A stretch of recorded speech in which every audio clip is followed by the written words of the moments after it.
पोखराबाट काठमाडौँ उडेको बुद्ध एयरको जहाज एकाएक जनकपुर पुगेपछि मच्चियो हंगामा र रुवावासी। सरकारी सेवाका 10% कर्मचारीको दरबन्दी कटौती गरिने सरकारको निर्णय। लाजिमपाटमा मोटरसाइकल सहित युवालाई भगायो खोलाले। अमेरिकी सेनाका इन्डो प्यासिफिक कमान्डरको भ्रमण तालिका। म प्रतिगमन ओलीकै मतियार बनेको भए यो देश विनाश हुन्थ्यो, नेता माधव कुमार नेपालको भनाई। मेयरको कार्यकक्षमा राष्ट्रपति र प्रधानमन्त्रीसँगै केपी शर्मा ओलीको पनि तस्बिर। केपी शर्मा ओलीमाथि नेता योगेश कुमार भट्टराईको प्रहार। मन्त्री फेर्ने एकीकृत समाजवादीको निर्णयले गठबन्धनमा हलचल।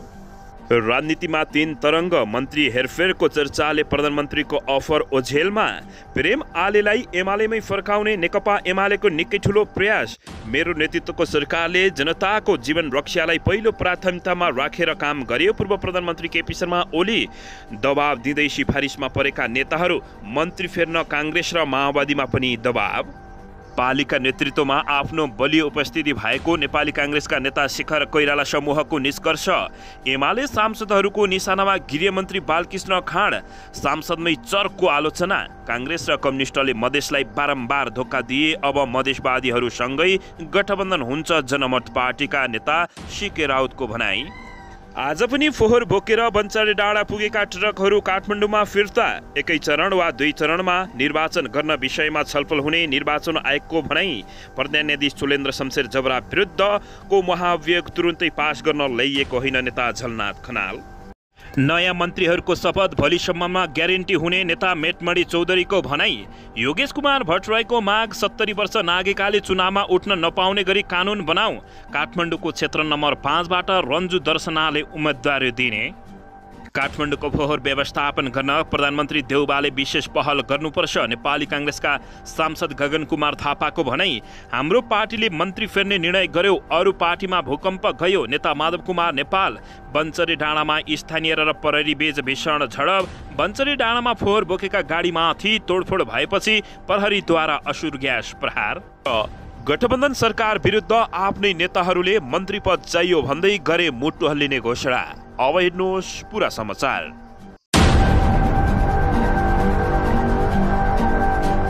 दर्शक महानुभावहरू नमस्कार। नेपाली न्युज टिभीको न्युज बुलेटिन खबरमा यहाँहरूलाई हार्दिक स्वागत छ। म पुष्कर ओली सदा झैं आज पनि तपाईहरुमाझ देश तथा विदेशका महत्त्वपूर्ण समाचार अपडेटका साथ उपस्थित भइसकेको छु। दर्शक महानुभावहरू, हामीलाई तपाईहरुले कहाँदेखि हेर्दै हुनुहुन्छ नेपाल भए जिल्ला र ठाउँको नाम लेख्नुहोला। यदि विदेशमा हुनुहुन्छ भने आफू रहेको देशको नाम पनि लेख्न नभुल्नुहोला र हाम्रो च्यानल नेपाली न्युज टिभीलाई अहिलेसम्म पनि सब्स्क्राइब गर्नु भएको छैन भने सब्स्क्राइब गर्नुहोला, साथै सँगै रहेको बेल आइकनलाई दबाउन पनि नभुल्नुहोला। आउनुहोस् दर्शक महानुभावहरू, आजको मुख्य समाचारतर्फ लागौं। दर्शकबिन, मन्त्री हेरफेर नभए गठबन्धन छाड्ने एकीकृत समाजवादीका नेताहरूको चेतावनी सँगै सरकारको भविष्यमाथि विभिन्न आशंका उब्जिएको छ। तत्काल मन्त्री हेरफेर भए बजेट पास नहुने र सरकार नै अल्पमतमा पर्ने सम्भावनाका बीच मन्त्रीमा नाम सिफारिस भएकाहरूले शपथका लागि दबाब दिन थालेका छन्। यता अन्य दलमा समेत मन्त्री हेरफेरको बहस चर्को बन्न थालेको छ। मन्त्री हेरफेरको विषयले नेकपा एकीकृत समाजवादी भित्र बढेको विवादले गठबन्धनमा पनि असर पर्ने देखिएको छ। एकीकृत समाजवादीका मन्त्रीको हेरफेरले अन्य दलमा पनि असर गर्ने र असन्तुष्ट बढेर वार्षिक बजेट पारित गर्न गाह्रो हुने देखिएपछि सत्तारूढ दल गठबन्धन तत्काल मन्त्री हेरफेर नगर्ने निष्कर्षमा पुगेको छ। बजेट पारित नभए सरकार अल्पमतमा पर्ने तथा एकीकृत समाजवादीको निर्णयले अरू पार्टीमा पनि प्रभाव पार्ने गठबन्धनका नेताहरूको बुझाइरहेको हो। यही कारण प्रधानमन्त्री शेरबहादुर देउबा र माओवादी अध्यक्ष पुष्पकमल दाहाल प्रचण्डले तत्काल मन्त्री नफेर्न एकीकृत समाजवादीका अध्यक्ष माधव कुमार नेपाललाई आग्रह गरे तापनि यति बेला दबाब सिर्जना गर्दै सिफारिसमा परेका नेता र मन्त्रीहरू खडा भएका छन् भने मन्त्री फेर्न काङ्ग्रेस र माओवादी केन्द्रमा पनि निकै चर्को दबाब परिरहेको छ। दर्शकबिन, यसैबीच यता नेकपा एकीकृत समाजवादीका 1 जना राज्य मन्त्री सहित 5 जना मन्त्रीलाई फिर्ता बोलाउने निर्णय केही मन्त्रीको अस्ति रातभरिको दौडधुपपछि अहिलेलाई रोकिएको छ। सरकार गठबन्धनको क्रममा पार्टीले बाँकी कार्यकाल अन्य मन्त्रीलाई दिने सहमति अनुरूप आइतबार बसेको एकीकृत समाजवादीको सचिवालय बैठकले उक्त निर्णय कार्यान्वयन गर्न खोजेको थियो। तर पार्टी सचिवालयमा रहेका केही मन्त्रीले उक्त निर्णय रोकाउन खुमलटार र भालुवाटार गुहारेपछि आगामी आर्थिक वर्षको बजेट पारित नभएसम्मका लागि मन्त्री परिवर्तन नहुने बीचको बाटो निकालिएको छ। एकीकृत समाजवादीका मन्त्री परिवर्तन गर्दा त्यसको असर नेपाली काङ्ग्रेस, माओवादी केन्द्र र जनता समाजवादी पार्टीमा समेत पर्ने भएकाले हाललाई मन्त्री परिवर्तन गर्ने विषयलाई थाती राख्न कुमलटार र बालुवाटार सहमत भएको छ। दर्शकबिन, यसैबीच यसको फाइदा उठाउँदै नेकपा एमाले मन्त्री प्रेमबहादुर आलेलाई एमालेले फर्काउने प्रयास गरिरहेको भित्र ठुलै रणनीति चलेको बताइएको छ। दर्शकबिन, यसैबीच यता म प्रतिगमन ओलीकै मतियार भनेको भए यो देश विनाश हुने थियो भन्दै नेता माधव कुमार नेपालले अभिव्यक्ति दिएका छन्। एकीकृत समाजवादीका केन्द्रीय अध्यक्ष एवं पूर्व प्रधानमन्त्री माधव कुमार नेपालले चिन्तन मनन नगर्दा सिङ्गो समाज नै बिग्रिएको बताएका छन्। एकीकृत समाजवादीको विद्यार्थी विशेष कमिटीको कार्यक्रमलाई बुधबार काठमाडौँमा सम्बोधन गर्दै उनले यस्तो बताएका हुन्। सोच्नुहोस्, धेरै दिमागले धेरै सोच्नुहोस्। जब हामी सोच्न छाड्छौँ, चिन्तन मनन गर्न छाड्छौँ अनि त्यसको छाप समाजमा देखिन्छ। हामी सोच्नै छोड्यौँ भने, चिन्तन मनन गरेनौँ भने हामीले हतारमा गल्ती गरेर फुर्सदमा पछुताउने हुन्छ, उनले बताएका हुन्। अध्यक्ष माधव कुमार नेपालले विद्यार्थी तथा युवालाई उत्पादनसँग जोड्नुपर्ने बताएका छन्। अझ कम्युनिस्टहरूको उद्देश्य नै यही हुनुपर्ने बताएका छन्। यसैबीच पूर्व प्रधानमन्त्री केपी शर्मा ओलीलाई उनले कट्याक्ष गर्दै म केपी शर्मा ओलीको मतियार बनेको भए यो देश नै बर्बाद हुने थियो भनेर उनले अभिव्यक्ति दिएका छन्। दर्शकबिन, यसैबीच यता सरकारले कर्मचारी प्रशासनलाई चुस्त दुरुस्त पार्न सरकारी सेवाका 10% कर्मचारीको दरबन्दी कटौती गर्ने बताएको छ। सरकारी सेवामा रहेका अनावश्यक सङ्गठन संरचना खारेज गरी बाँकी रहेका कर्मचारीलाई थप सेवा सुविधा प्रदान गर्ने गरी सरकारी सेवाका कर्मचारीको दरबन्दी कटौती गर्न लागि जानकारी प्राप्त भएको छ। सरकारले आगामी आर्थिक वर्ष 2079-80 को बजेटमा सङ्घीय निजामती र अन्य सेवाका कर्मचारीको दरबन्दी 10% ले कटौती गर्ने उल्लेख गरेको छ। बजेट अनुसार सरकारले कर्मचारी कटौती गर्ने प्रक्रिया अगाडि बढाउने सङ्घीय मामिला तथा सामान्य प्रशासन मन्त्रालयले जानकारी दिएको छ। दर्शकबिन, यसैबीच यता पोखराबाट काठमाडौँका लागि उडेको बुद्ध एयरको जहाज जनकपुर पुगेपछि हङ्गामा मच्चिएको छ। मौसमका कारण काठमाडौँमा अवतरण गर्न नसकेपछि जनकपुर डाइभर्ट गरिएको बुद्ध एयरले जानकारी दिएको छ। 1:30 बजे उक्त जहाज काठमाडौँतर्फ उडेको थियो। मौसम खराब भएकै कारण अवतरणमा समस्या भएको बुद्ध एयर पोखराले जानकारी दिएको छ। त्यसपछि पोखराका अन्य उडान पनि अवरुद्ध भएको थियो। उक्त जहाज हिजै काठमाडौँ पठाइएको जानकारी प्राप्त भएको छ। यो सँगै नेपाली जनताहरू जहाजमा सवार नेपाली जनताहरू आत्तिएको र रुवाबसी चलेको कतिपयले आकलन गरेका छन्। दर्शकबिन, यसैबीच यता प्रहरी प्रशासनको बलमा काठमाडौँ उपत्यकाको फोहोर फाल्न बन्चरी डाँडा पुगेका ट्रकहरू स्थानीयले काठमाडौँ नै फर्काइदिएका छन्। उपत्यकाको फोहोर बोकेर बन्चरी डाँडा स्यानिटरी ल्यान्डफिल्ड साइडमा गएका करिब 150 ट्रक स्थानीयवासीले आन्दोलन गरेर काठमाडौँ नै फर्काइदिएका हुन्। उपत्यकाका सडकमा छरिएका फोहोर उठाएर बुधबार विसर्जनका लागि ती ट्रक बन्चरी डाँडा गएका थिए। बन्चरी डाँडा ल्यान्डफिल्ड साइडका स्थानीयले आफ्ना माग पूरा नभएको भन्दै आन्दोलन गरेपछि फोहोर बोकेर गएका ट्रक विसर्जन नै नगरी फर्किएको बताइएको छ। मङ्गलबार प्रहरीको बलमा काठमाडौँको फोहोर फालिएको थियो। सरकारले बुधबार पनि प्रहरीको सहयोग लिएर फोहोर विसर्जन गर्ने प्रयास गरेको थियो। ठूलो सङ्ख्यामा स्थानीयवासी सडकमा उत्रिएर फोहोर बोकेका ट्रकलाई रोकेपछि तनावको स्थिति सिर्जना भएको हो। प्रहरीले स्थितिलाई नियन्त्रणमा लिन 3 सेल असुर ग्यास प्रहार गरेको थियो। प्रहरीले स्थितिलाई नियन्त्रणमा लिन नसकेपछि फोहोर बोकेका गाडीहरू काठमाडौँमै फर्किएको जानकारी प्राप्त भएको छ। दर्शकबिन, यसैबीच यता काङ्ग्रेस र कम्युनिस्टले मधेसीहरूलाई बारम्बार धोका दिए। अब मधेसवादीहरूसँगै गठबन्धन हुन्छ भन्दै जनमत पार्टीले बताएको छ। डाक्टर सीके राउत नेतृत्वको जनमत पार्टीले आगामी प्रदेश तथा प्रतिनिधि सभाको निर्वाचनमा मधेसवादी दलहरूसँगै गठबन्धन गर्ने निर्णय गरेका छन्।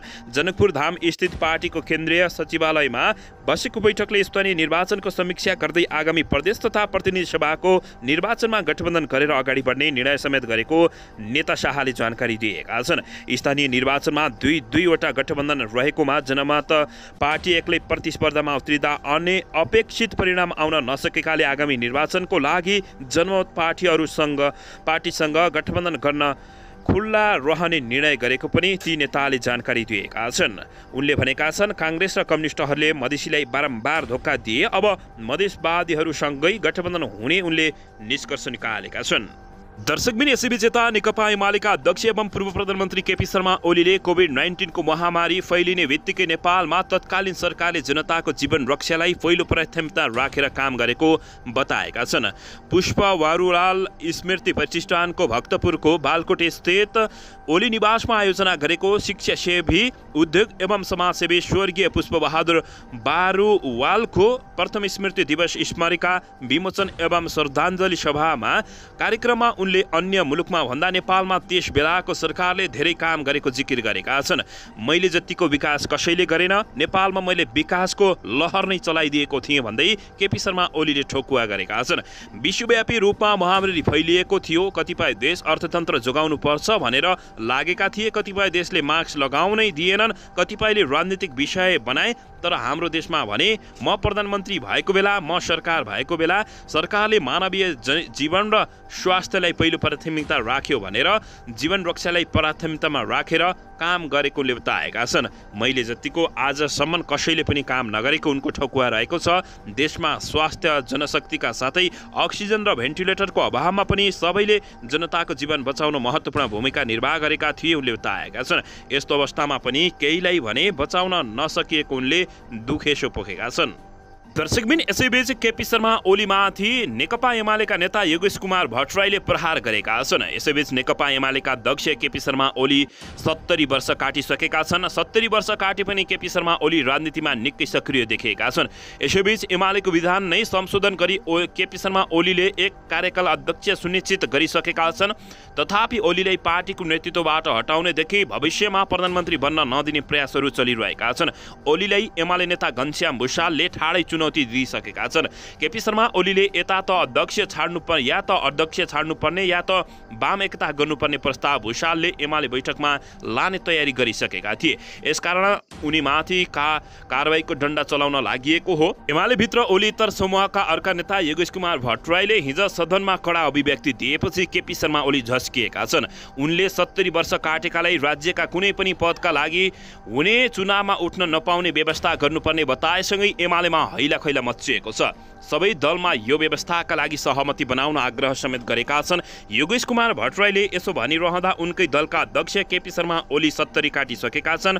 उनले घुमाउरो तरिकाले केपी शर्मा ओलीमाथि प्रहार गरेका छन्। एमाले भित्र योगेश कुमार भट्टराई, घनश्याम भुषाल लगायतका कतिपय नेताहरू केपी शर्मा ओलीको विकल्प खोज्न सक्रिय छन्, तर उनीहरूको शक्ति पुगिरहेको छैन।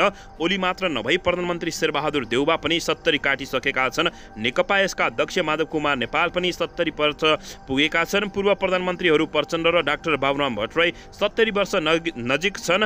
काङ्ग्रेसका नेताहरू रामचन्द्र पौडेल र डाक्टर शेखर कोइराला 70 वर्ष काटिसकेका छन्। यति बेला नेपाली जनताहरूले पनि बुढा नेताहरूलाई देशबाटै नभएर राजनीतिबाट बिदा गर्नुपर्ने भन्दै सामाजिक सञ्जालमा जताततै चर्को आलोचना समेत भइरहेको छ। यसैबीच जनता समाजवादी पार्टी जसपाको धनुषा जिल्लाको स्थानीय निर्वाचनको समीक्षा बैठकमा नेताहरू बीच नै कुटाकुट भएको छ। अध्यक्ष उपेन्द्र यादव सहभागी कार्यक्रममा नै अन्तर्घातका कारण विभिन्न पालिकामा हारिएको भन्दै नेताहरूले कुटपिट गरेका हुन्।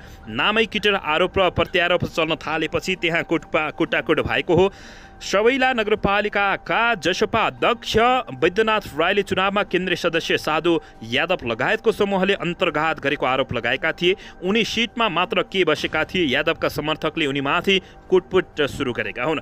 कार्यक्रममा सहभागी एक नेताले कुटाकुट गर्नेलाई केही बेरमा नै बाहिर निकालिएको र कोही पनि गम्भीर घाइते नभएको बताए तापनि 4 जना गम्भीर घाइते भएको बताइएको छ। कुटमा सिकन्दर सिंह यादव, जितेन्द्र मुखिया र अवधिकेश्वर राधिवासलाई चोट लागेको छ, तर कार्यक्रम स्थलमा हात हतियार नभएकाले ठूलो चोटपटक लाग्न नपाएकोले कतिपयले बताएका छन्। दर्शकबिन यसैबीच नेकपा एकीकृत समाजवादीको आन्तरिक विवादले सत्तारूढ दल गठबन्धन र शेरबहादुर देउबा नेतृत्वको सरकारकै भविष्यमाथि विभिन्न अड्कलबाजी सुरु भएको छ। एकीकृत समाजवादीबाट सरकारमा सहभागी 4 जना मन्त्री परिवर्तनको प्रयासपछि प्रधानमन्त्री देउबाको लोकतान्त्रिक समाजवादी पार्टीसँगको बढ्दो समयाप्तिले 5 दलीय गठबन्धनको भविष्यमा उत्पन्न अड्कलबाजीमा थप बल पुगेको छ। नेकपा एकीकृत समाजवादीका अध्यक्ष माधव कुमार नेपाल आफ्नो पार्टीका तर्फबाट सरकारमा सहभागी 4 मन्त्री फेर्ने प्रस्ताव सहित नयाँ मन्त्रीहरूको नामावली लिएर प्रधानमन्त्री शेरबहादुर देउबालाई भेट्न आइतबार बालुवाटार पुगेका थिए।